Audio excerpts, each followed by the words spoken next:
Hi everyone, this is from சபிஎஸ் academy. இன்னைக்கு நம்ம தினமணி நியூஸ் பேப்பரில் இருக்கக்கூடிய கரண்ட் அஃபேர்ஸ் பார்க்கலாம். ஸோ ஃபர்ஸ்ட் பார்த்தீங்க அப்படின்னா, உணவு பாக்கெட்டுகளில் தவறான லேபிள்கள் 8 நிறுவனங்களுக்கு FSSAI நோட்டீஸ். ஸோ இந்த டாபிக் பார்த்தீங்க அப்படின்னா, group 1 main syllabus paper 3 science and டெக்னாலஜியில் ஃபுட் ரிலேட்டடாக நமக்கு கவர் ஆகும். ஸோ நம்ம நாட்டில் பார்த்தீங்க அப்படின்னா, ministry of health and family welfare, so இந்த மினிஸ்ட்ரி கீழே இருக்கக்கூடிய அமைப்பு தான் பார்த்தீங்கன்னா FSSAI,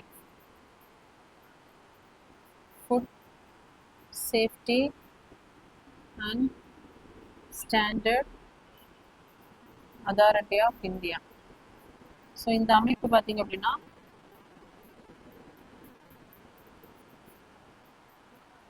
ஆஃப் இந்தியா.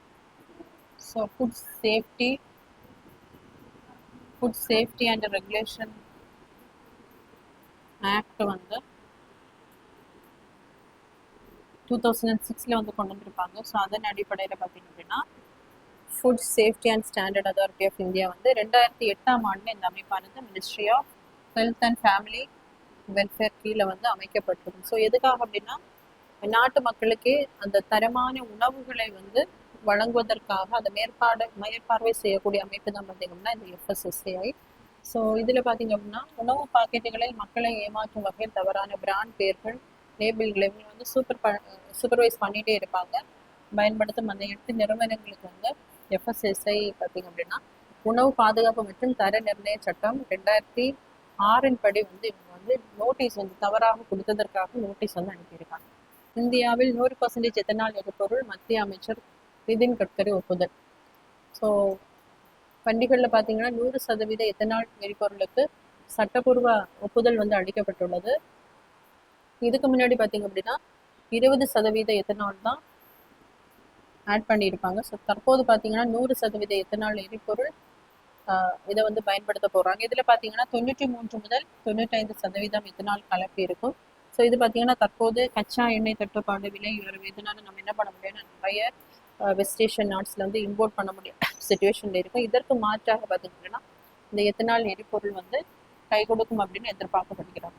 அமெரிக்கா கிறிஸ்தவ மிஷனரி அமைப்பு மீது UAPA இன் கீழ் வழக்கு பதிவு. ஸோ இந்த டாபிக் பார்த்தீங்க அப்படின்னா group 1 main syllabus paper 3 fundamental rights கீழே பார்த்தீங்க அப்படின்னா கவர் ஆகும். ஸோ PA அப்படிங்கிறது ஆர்டிக்கிள். ஸோ சட்ட விரோதமாக ஏதாவது நிகழ்ச்சிகள் நடைபெறுது அப்படின்னா அதை தடுப்பதற்காக முன்னாடியே பார்த்தீங்க அப்படின்னா ப்ரீவென்ஷன் டிடென்ஷன் ஆக்ட் வந்து கொண்டு வருவாங்க. So unlawful activities prevention act பார்த்தீங்க அப்படின்னா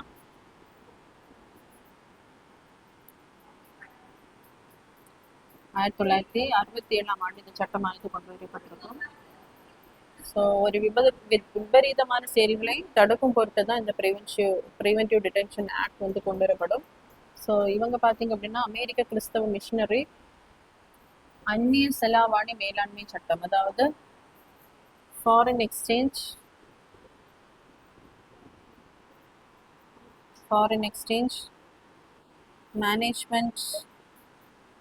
மேனேஜ்மெண்ட் ஆக்ட்.